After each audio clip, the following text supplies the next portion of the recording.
কুমারী নমস্কার, আমি প্রস্তুত থাকতে অনুরোধ করছি সুভাষ আচার্যকে।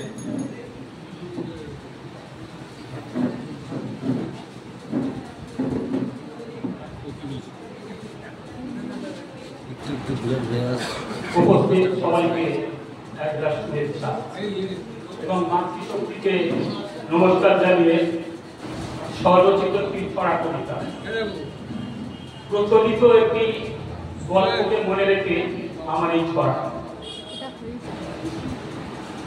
ধর্মমাতাল দাঙ্গা হাঁকে, বাচ্চা শকুনের ইচ্ছে ভীষণ, মানুষের মাংস খাবে।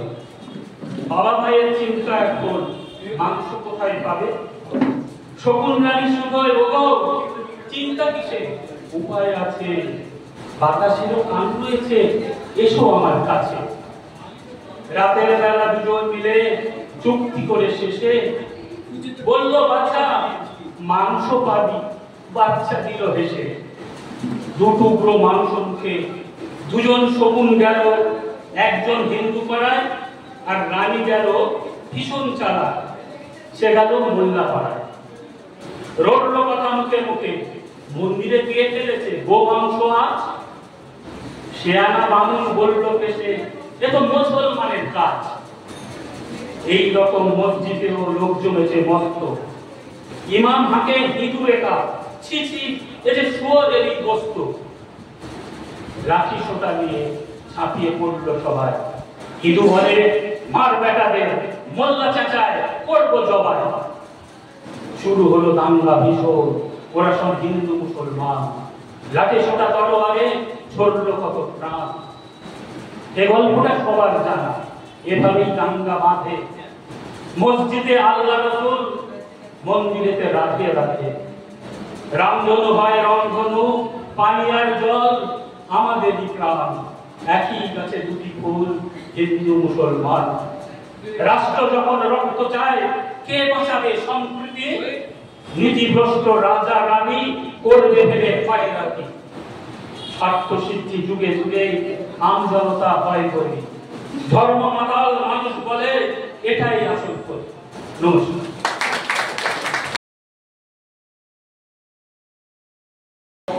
ঠাকুর দেবতা তো অবহেলায় পড়ে থাকে, পুজোর সময় খুব ধুমধাম হয়, তারপর দেখা যায় ওই একটা ঘরের কোণে একটা গাছের নিচে কোন একটা পুরনো বাড়ির ভেতরে ঠাকুর পড়ে থাকে অবহেলায়।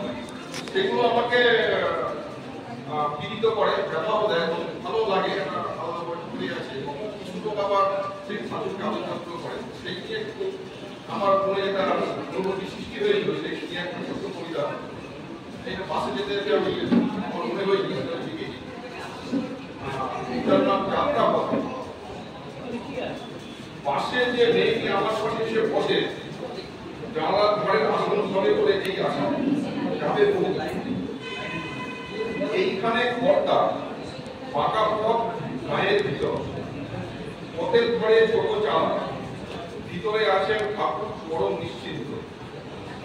এ গ্রাম এখনো শহর হয়নি, তাই এক পুরবধূ দিয়ে যায় দুধ প্রতি সন্ধ্যায়। কোন এক শীতের রাতে কে এক পরম ভক্ত জড়ায় দেয় পশম চাদর ঠাকুরের দেহের উপর। শীতের শেষে এখনো শীতের আমেজ, চাদর তাই থেকে যায় গায়ের